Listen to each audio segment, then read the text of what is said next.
Hello बच्चों, क्या हाल चाल है? अच्छे ही होंगे, है कि नहीं? हम लोग ने पहले प्रकाश का परिवर्तन का फर्स्ट वीडियो छाया तक अपलोड कर दिया था।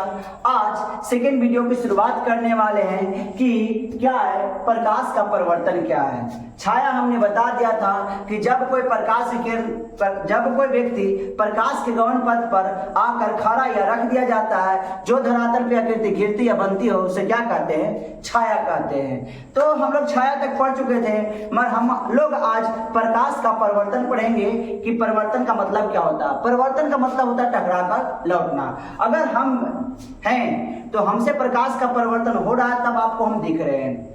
तो जब सबसे पहले चलते हैं कि प्रकाश का परिवर्तन किसे कहते हैं, जो देख लेते हैं। जब प्रकाश की किसी व्यक्ति या वस्तु से टकराकर पुनः लौट जाती है, उसे प्रकाश का परिवर्तन कहते हैं। अगर हमसे प्रकाश लौट रहा है तब आपको हम दिख रहे हैं। इस बोर्ड पे लिखे अक्षर से प्रकाश टकराकर लौट रहा है तब आपको दिख रहा है। अगर प्रकाश टकराकर नहीं लौटेगा तो कोई चीज नहीं दिखेगा। उसके बाद क्या आता है कि समतल दर्पण, वह चिकनी और चमकीली सतह जिससे प्रकाश का परिवर्तन होता है, उसे समतल दर्पण कहते हैं। देखिए, वह चिकनी और चमकीली सतह जिससे प्रकाश का परिवर्तन होते रहता है, उसे समतल दर्पण कहते हैं। अब ये देखिए, ये समतल दर्पण है। क्या है? ये समतल दर्पण है, ठीक। और इससे क्या होगा, ऊपर वाला चिकना सतह है जिससे क्या होगा, प्रकाश का परिवर्तन होगा, और नीचे वाली सतह क्या होगा, रचित क्या होगा। समतल दर्पण बनाने के लिए सबसे पहले सिल्वर ब्रोमाइड का चून का लेप चढ़ाया जाता है, जिसके बाद उस पर पेंट लगाया जाता है। तब समतल दर्पण के बारे में हम लोग यहाँ तक जान चुके। अब हम लोग प्रकाश के परिवर्तन के नियम को हम लोग पढ़ते हैं। परिवर्तन का नियम,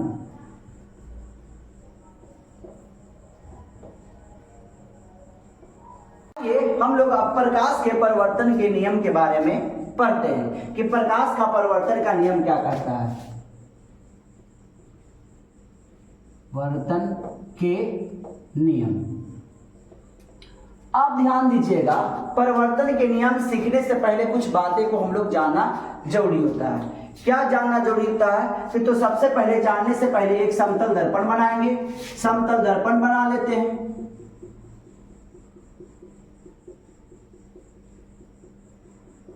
और ये क्या है? ये दर्पण यानी ऐनक, ये ऐनक है। ये क्या है? रजतित है, रजतित पार्टी है।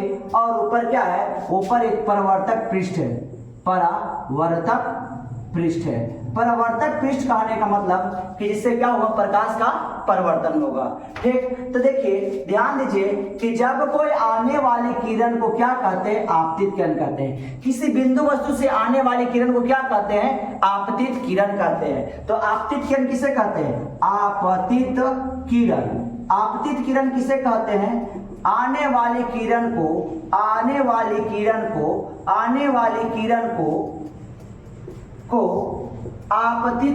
कहते हैं। आने वाली किरण को आपतित किरण कहते हैं। देखिए, आने वाली किरण को क्या कहते हैं? आपतित किरण कहते हैं। तो ध्यान दीजिएगा, आपतित किरण, आने वाली आपतित किरण दर्पण के जिस बिंदु पे पड़ती है, उसे आपतन बिंदु कहते हैं। इसे तो कहते हैं, क्या कहते हैं इसे? आपतित किरण। क्या कहते हैं? आपतित किरण। और दर्पण के जिस सतह पे पड़ती है उसे क्या कहते हैं? आपतन बिंदु कहते हैं। क्या कहते हैं? आपतन बिंदु। तो आपतन बिंदु का डेफिनेशन क्या होता है कि आपतित किरण दर्पण के जिस सतह पे पड़ती है उसे क्या कहते हैं? आपतन बिंदु कहते हैं। तो दूसरा क्या हो जाएगा? आपतन बिंदु। आपतित किरण दर्पण के जिस सतह पर पड़ती है उसे आपतन बिंदु कहते हैं। आपतन बिंदु कहते हैं। तो आप इसका एक स्क्रीनशॉट ले लीजिए, उसके बाद हम लोग आगे बढ़ते हैं। देखिए हम लोग ने आपतित किरण और आपतन बिंदु सीख लिया था। उसके बाद हम लोग सीखेंगे परावर्तित किरण। परावर्तित किरण किसे कहते हैं? आपतित किरण दर्पण के जिस सतह से टकरा कर लौटती है उसे परावर्तित किरण कहते हैं। क्या कहते हैं? परावर्तित किरण कहते हैं। परावर्तित किरण कहते हैं। ठीक, तो परावर्तित किरण का डिफिनेशन देख लेते हैं। परावर्तित किरण किसे कहते हैं? तो ध्यान दीजिएगा, आपतित किरण दर्पण के जिस सतह से टकराकर पुनः लौट जाती है उसे ही परावर्तित किरण कहते हैं। कहा गया है, यहाँ पे लिखा हुआ कि आपतित किरण दर्पण के जिस सतह से टकराकर पुनः लौट जाती है उसे परावर्तित किरण कहते हैं। क्या कहते हैं? परावर्तित किरण। अब हम लोग आपतित किरण, आपतन बिंदु और परावर्तित किरण सीख लिए हैं। उसके बाद हम लोग सीखने की कोशिश करते हैं अभिलंब। अभिलंब को अंग्रेजी में नॉर्मल बोला जाता है। अभिलंब किसे कहते हैं? तो ध्यान दीजिएगा कि आपतित किरण और परावर्तित किरण के बीच डाला गया लंब को अभिलंब कहते हैं। आपतित किरण और परावर्तित किरण के बीच डाला गया लंब को क्या कहा जाता है? अभिलंब कहा जाता है। क्या कहा जाता है? अभिलंब।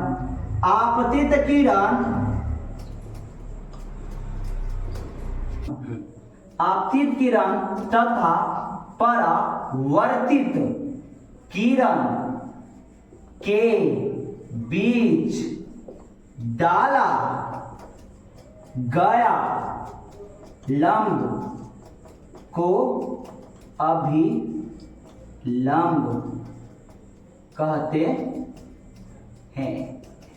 क्या अभिलंब किसे कहते हैं? तो आपतित किरण तथा परावर्तित किरण के बीच डाला गया लंब को क्या कहते हैं? अभिलंब कहते हैं। अब हम लोग अभिलंब सीख लिए हैं। उसके बाद क्या होता है? उसके बाद आता है आपतन कोण किसे कहते हैं? तो आपतन कोण क्या होता है? इसे आई से सूचित किया जाता है। आपतन कोण किसे कहते हैं? तो आपतित किरण और अभिलंब के बीच बना कोण को आपतन कोण कहते हैं। इसे आई से सूचित किया जाता है। उसके बाद आता है परावर्तन कोण जिसे क्या से सूचित किया जाता है? आर से। तो देखिए, परावर्तित किरण तथा अभिलंब के बीच बना कोण को परावर्तन कोण कहते हैं। इसका आप स्क्रीनशॉट ले लीजिए। अब देखिए हम लोग आपतन कोण के बारे में जानते हैं। आपतन कोण। अब आपतन कोण किसे कहते हैं? आपको हमने डिफिनेशन बता दिया कि आपतित किरण तथा अभिलंब के बीच बना कोण को आपतन कोण कहते हैं। क्या? आपतित किरण तथा अभिलंब के बीच बना कोण को आपतन कोण कहते हैं। इसे आई से सूचित किया जाता है। अब हम लोग परावर्तन कोण के बारे में जानते हैं। परावर्तन कोण किसे कहते हैं? इसका डिफिनेशन हमने पहले दे चुके हैं। अब यहाँ पे लिखेंगे, आप लोग देखिएगा कैसे लिखते हैं। जो परावर्तित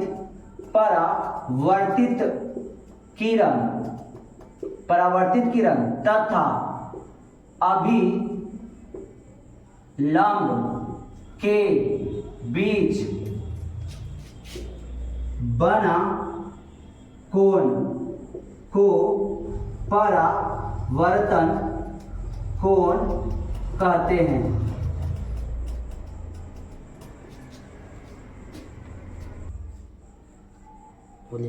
कहते हैं इसे आर से सूचित किया जाता है। हम लोगों ने अब इसके 6 डेफिनेशन सीख लिए। आपतित किरण, आपतन कोण, अभिलंब, परावर्तन कोण, परावर्तित किरण और आपतन बिंदु। फिर से एक बार रिवाइज कर देते हैं कि आपतित किरण किसे कहते हैं? आने वाली किरण को आपतित किरण कहते हैं। आपतन बिंदु किसे कहते हैं? आपतित किरण दर्पण के जिस सतह पे पड़ती है, दर्पण के जिस सतह पे पड़ती है उसे आपतन बिंदु कहते हैं। परावर्तित किरण किसे कहते हैं? आपतित किरण दर्पण के जिस सतह से टकराकर पुनः लौटती है उसे परावर्तित किरण कहते हैं। और उसके बाद हमने सिखाया अभिलंब। तो आपतित किरण और परावर्तित किरण के बीच डाला गया लंब को अभिलंब कहते हैं। और आपतन कोण, आपतित किरण और अभिलंब के बीच बना कोण को आपतन कोण कहते हैं। इसे आई से सूचित किया जाता है। परावर्तन कोण, परावर्तित किरण तथा अभिलंब के बीच बना कोण को परावर्तन कोण कहा जाता है। इसके बाद हम लोग इसका नियम के बारे में जानने की कोशिश करते हैं कि प्रकाश के परावर्तन के कितने नियम हैं। तो प्रकाश के परावर्तन के 2 नियम हैं। पहला नियम क्या कहता है कि आपतित किरण, परावर्तित किरण तथा आपतन बिंदु पर डाला गया अभिलंब तीनों एक ही तल पे होते। तल का मतलब होता है सतह। जैसे ये मेरा हाथ क्या है? तल है। ये हाथ क्या है? मेरा तल। ये मेरा सतह है। सब तीनों इसी पे चीज पे बन रहा है। दूसरा क्या कहता है कि आपतन कोण परावर्तन कोण के बराबर होता है। तो प्रकाश के परिवर्तन के हमने 2 नियम बता दिए। पहला क्या बताया कि आपतित किरण, परावर्तित किरण तथा आपतन बिंदु पर डाला गया अभिलंब तीनों एक ही तल पे होते हैं। दूसरा हमने क्या बताया कि आपतन कोण परावर्तन कोण के बराबर होते हैं। तो यहाँ पे लिख देते हैं प्रकाश के परावर्तन के 2 नियम होते हैं। पहला क्या कहते हैं? आपतित किरण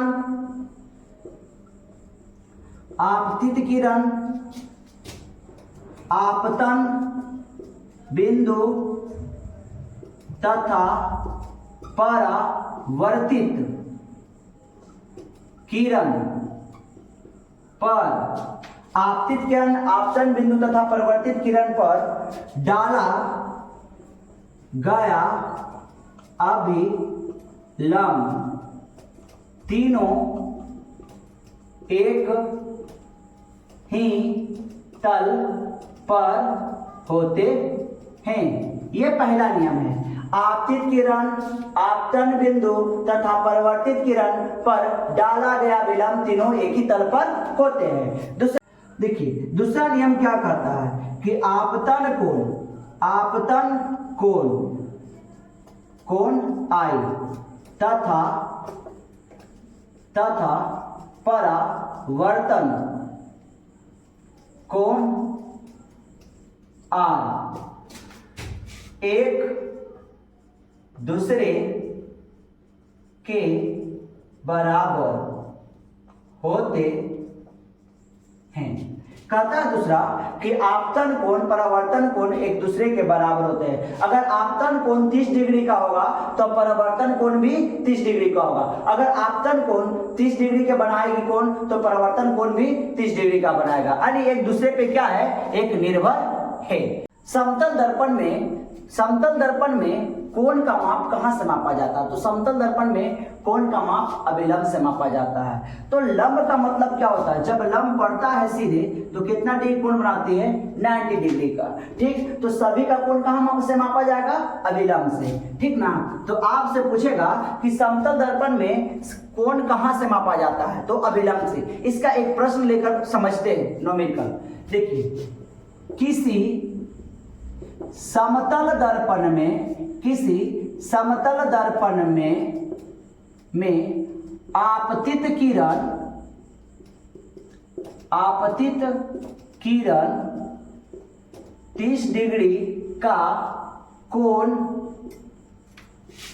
बना कर आ रही है तो उसका परावर्तन कोण कितना डिग्री का होगा? अब ध्यान दीजिए कि जब कोई आपतित किरण, यहाँ पे लिखा हो कि समतल दर्पण में आपतित किरण 30 डिग्री का कोण बनाकर आ रही है, तो उसका परावर्तन कोण कितना डिग्री का होगा। तो हमने प्रकाश के परावर्तन के दूसरे नियम में क्या कहा था कि आपतन कोण परावर्तन कोण के बराबर होता है। तो आपतन कोण आई बराबर कितना 30 डिग्री, तो परावर्तन कोण कितना होगा, कोण आर बराबर 30 डिग्री होगा। यानी जितना कोण बना के आएगी उतना कोण बनाकर लौटेगी। दूसरा इसका न्यूमेरिकल देख लेते हैं। दूसरा क्या कहता है, कहेगा कि किसी समतल दर्पण में तल से 30 डिग्री का कोण बना रही है आपतित किरण। कह रहा है क्या कि किसी समतल दर्पण में तल से 30 डिग्री का कोण बना रही है आपतित किरण, तो परावर्तन कोण कितना डिग्री का होगा। अब ध्यान दीजिए, हमने क्या बोला है कि देखिए ध्यान से कि ये क्या है, ये दर्पण है, ये समतल दर्पण है, इसको रचित कर रहे हैं। ये आपतित किरण है, ये यहाँ पे पड़ गया आपतन बिंदु, टकरा के लौट गया, यह क्या हो गया परावर्तित किरण। और यहाँ पे क्या है, एक अभिलंब है। तो हमने बोला कि क्या बोल रहा है यहाँ पे कि किसी समतल दर्पण में तल से 30 डिग्री का कोण बना रही है आपतित किरण। आपतित किरण तल से कितना डिग्री कोण बना रही है, 30 डिग्री का। तो तल ये है, यहाँ से 30 डिग्री का कोण बना रही है। तो हमसे पूछ रहा है कि परावर्तन कोण कितना डिग्री का होगा। तो कोण आर बराबर वाट और कोण आई बराबर भी वाट, हमें पता नहीं है। तो सबसे पहले हम क्या कहेंगे, हम जानते हैं कि तल से अभिलंब के बीच कितना डिग्री कोण बनेगा, 90 डिग्री का, क्योंकि ये 90 डिग्री का कोण बनाती है। तो हम कह सकते हैं कि 30 डिग्री प्लस कोण आई बराबर 90 डिग्री। ध्यान दीजिएगा यहाँ पे, तो ये साइड क्या है, वो प्लस में है, वो साइड जाए क्या होगा माइनस में। तो कोण आई बराबर 90 माइनस 30, तो कितना डिग्री हो जाएगा 60 डिग्री। तो कोण आई बराबर कितना 60 डिग्री। तो हमने बताया है कि प्रकाश के परावर्तन के दूसरा नियम में क्या होता है कि आपतन कोण परावर्तन कोण के बराबर होता है। तब ये ध्यान दीजिएगा कि कोण आपतन कोण कितना डिग्री का 60 डिग्री का, तो परावर्तन कोण कितना डिग्री का हो जाएगा, कोण आर बराबर भी 60 डिग्री का हो जाएगा। चलिए एक और न्यूमेरिकल हम लोग देख लेते हैं कि एक किरण समतल दर्पण के तल से 65 डिग्री का कोण बना रही है, तो उसका परावर्तन कोण कितना डिग्री का होगा। इस प्रश्न का आंसर आप हमें कमेंट बॉक्स में कमेंट करके बताएं। चलिए अब हम लोग आगे बढ़ते हैं और समतल दर्पण के कुछ मुख्य तथ्य या प्रयोग के बारे में सीखते हैं कि समतल दर्पण का मुख्य तथ्य या प्रयोग क्या है। अब पहला क्या कहता है, पहला पॉइंट क्या कहता है समतल दर्पण में, कहता है कि समतल दर्पण में जितना कोण बना के आएगी उतना कोण पर लौट जाएगी। यानी कहने का मतलब कि कोण आई बराबर कोण आर, कोण आई बराबर कोण आर। दूसरा क्या कहता है, जो जानने की कोशिश करते हैं, कहता है कि अगर कोई व्यक्ति दर्पण के सामने थीटा कोण पे झुका हुआ है, कोई व्यक्ति दर्पण के सामने थीटा कोण पे झुका हुआ है, तो दर्पण के अंदर उसका प्रतिबिंब 2 थीटा कोण पे झुका हुआ दिखेगा। यानी कोई व्यक्ति थीटा कोण पे झुका हुआ है, कोई व्यक्ति दर्पण के आगे थीटा कोण पर झुका हुआ है, तो उस व्यक्ति का प्रतिबिंब टू थीटा कोण पर झुका हुआ दिखाई देता है। आइए हम इसको अंक में समझते हैं। जैसे में हम दर्पण के सामने 10 डिग्री पे हम झुके हुए हैं तो दर्पण के अंदर 20 डिग्री पे झुका दिखेगा। अगर हम दर्पण के बाहर हम 20 डिग्री पे झुके हुए हैं तो दर्पण के अंदर कितना डिग्री पे दिखेंगे आप बताइए? 40 डिग्री पे दिखेंगे। ठीक, अब इसका तीसरा पॉइंट सीखते हैं। अगर ध्यान दीजिएगा कि दर्पण के आगे हम भी वेग से, अगर दर्पण के आगे हम भी वेग से दौड़ रहे हैं तो दर्पण के अंदर कितने वेग से दिखाई देगा? 2v वेग से। अगर दर्पण के आगे हम 10 किलोमीटर की रफ्तार से दौड़ रहे हैं तो दर्पण के अंदर हमें 20 किलोमीटर की रफ्तार से दिखाई देगा। तो कभी कभी आप लोग नहीं देखते होंगे, डांस क्लास रहता है, वहां पे कोई भी डांस करने वाला व्यक्ति या जिम क्लास में देखते होंगे तो वहां पे सब जगह चारों तरफ शीशा ही लगा रहता है। इसका रीजन क्या है कि जो व्यक्ति का रहता है ना मोमेंट, वो दुगना मोमेंट में दिखाई देता है। अगर वह नाच रहा है, धीरे धीरे भी नाच रहा है तो दर्पण के अंदर उसे तेजी में नाचते हुए दिखाई देता है। अगर कोई व्यक्ति का बॉडी मसल्स दिखाते हैं तो उसका मसल्स दर्पण के अंदर इतना उठा हुआ दिखाई देता रहता है जितना सेमी उतना ही रहता है। क्या कुछ गलत कर रहे हैं? नहीं ना। तो देखिए, ध्यान से देखिए, कहता है क्या कि दर्पण के, एक मिनट, दर्पण के आगे भी वेग से दौड़ेंगे या चलेंगे तो दर्पण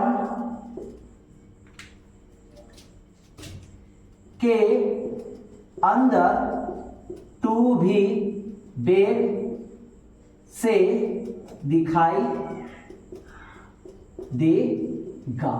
अगर हमने बोला कि दर्पण के बाहर भी वेग से दौड़ेंगे तो दर्पण के अंदर कितने वेग से दिखाई देगा? 2v वेग से। अगर अब आगे देखिएगा, चौथा पॉइंट क्या कहता है? अगर हम दर्पण के बाहर x मीटर की दूरी पे रहेंगे तो दर्पण के अंदर भी x मीटर की दूरी पे दिखाएगा। देखिए, जैसे समझिए, अगर ये दर्पण है, ये मान लीजिए दर्पण है और दर्पण से हम 1 मीटर की दूरी पे है तो दर्पण के अंदर भी 1 मीटर की दूरी पे हमें दिखाई देगा, है कि नहीं? अगर दर्पण के बाहर आप 10 मीटर की दूरी दर्पण से 10 मीटर की दूरी पे खड़े हैं तो दर्पण के अंदर आपको कितना मीटर की दूरी पे दिखाई देगा? आपका प्रतिबिंब 10 मीटर की दूरी पर। चौथा क्या कहता है देखते हैं। यदि वस्तु दर्पण से x मीटर की दूरी पर है तो उसका प्रतिबिंब